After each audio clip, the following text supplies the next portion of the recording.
Hello everybody, Don Master here. Finally got something from Snapon that I've been wanting for a while. And today, I had to have it because it sped up the job. It is their 14.4 volt CGRS. Wow, and the label's already peeling off lightly. CGRS865HV for high visibility. I used it for about 10 minutes to clean the inside of an axle housing on a Ford F650.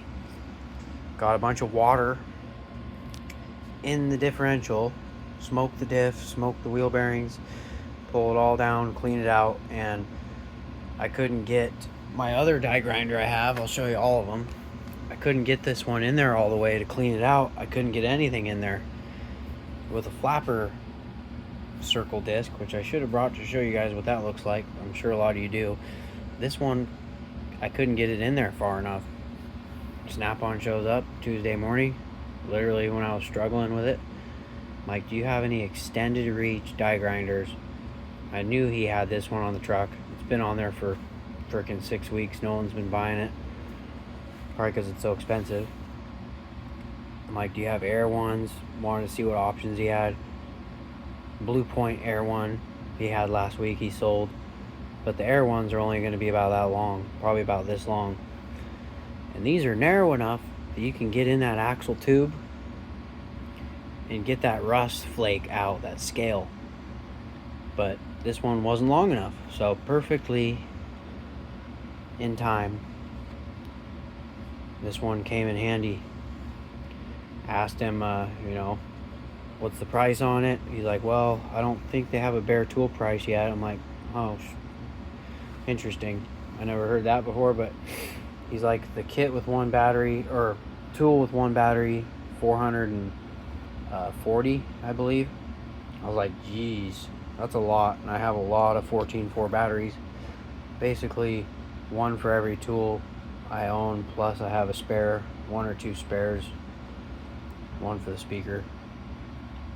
So I told him, I'm like, it's like if you get two batteries, it's five something, but I'll mark it down to 500 even for two batteries. So it'll only be $40 more for two batteries instead of buying it with one battery. I'm like, well, I don't really need batteries. So he looked more and he figured out the bare tool price, and the bare tool price was around $350, I believe,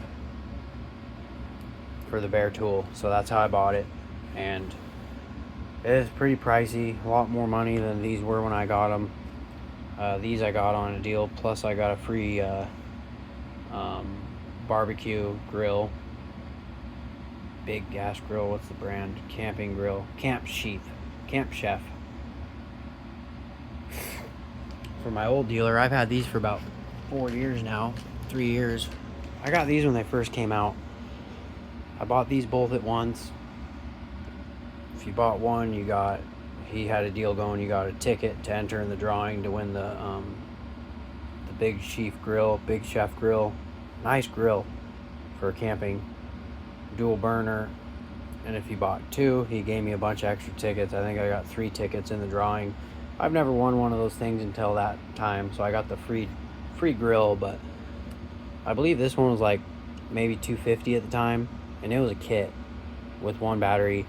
And then this one was a kit with one battery also, but I remember it was like maybe $500 for both with the batteries, which from Snap-on, that's pretty decent. Back then it was a lot cheaper. The inflation on Snap-on is ridiculous, but it's just how it is, I guess. That's why I don't really buy much from them anymore. But I remember 3-4 years ago, their 14.4 stuff, yeah, I thought it was expensive then. Compare the prices now, it's insane.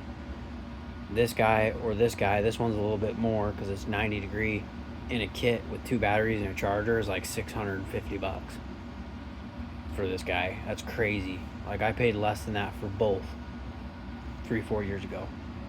This guy, yeah, for a kit with 2 batteries, $500 something.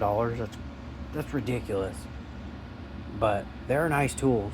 A lot of people complain about these cutting out and shutting down when you have it on, even though the battery isn't dead. I ran into that a little bit when I first got it, but I think there's a sensor or something that I eventually kind of wore out, and it doesn't do that nearly as much. It just runs. This one, you can cut it out if you push hard enough, but I've been using this thing for a few years now. I haven't had any issues with it. You know, it's light duty stuff.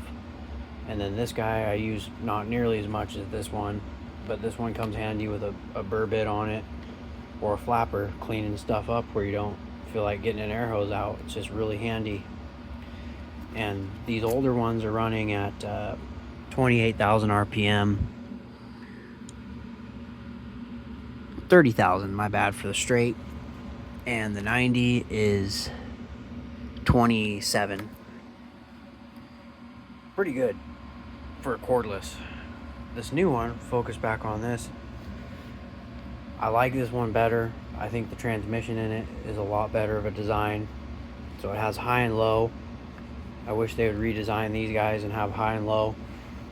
I couldn't get this thing to shut off pushing down on it with the flapper, cleaning that axle in high or low on any speed. It wouldn't shut off. It had torque to just cut through all that crud, and I was impressed. It must have to do with the gearing. So whatever they did with this newer inline long neck design, they definitely improved it compared to the previous models, because these two, you can easily shut them off if you're not used to the way these work. They're fairly light duty, but you can still get the job done. You just got to know how to use it and be used to it. You put too much weight on it, you start really pushing, they just shut off. It goes into protection mode. But I've been happy with these things, but I'm really happy with this because it doesn't have that shut off protection mode, at least from what I've noticed. I've only used it for about 10-15 minutes. That's just a 15-minute review, but that's the first thing I did. Was I started really putting some weight into it and really going into that rust, and it just didn't even bog down. So very impressed with it. It's got high and low. It's got the lock for the spindle, which is nice. So you only need one wrench, just like these guys. This straight one, it's in the way, the spindle lock. This one, not so much. They taper it off. This one, I bumped it all the time, and then it grinds. Like when you're doing something, it'll grind. And then this one's got, I like this one the best. It's got a little slide feature to lock the spindle. 90 degree part number is a CGRR8. Man, I'm sorry guys, this is hard. 801. And then the straight is a CGR861G. CGRS861. This is 861 also. All their new brushless stuff is 861, except this one is 865. And this one actually has a sticker instead of just being printed. That's one difference to notice. It is brushless like the other ones. A lot of people aren't fans of the 14.4 line. I've never had any issues really with any of their stuff. I love it. It is expensive, and that's why I haven't bought much of it. Yeah, it's just a great tool. So I'll let you guys know if I have any issues with it, but that's high on 7. You can dial it down, and then you can put it in low. Do not switch this while it's running. And then that's low, really smooth, sounds really good. High vis is nice, but man, it gets dirty. I used this a little bit today, and it was all greasy, and I was trying my best not to make it look dirty, so I had to take the wipes to it, my Mac wipes.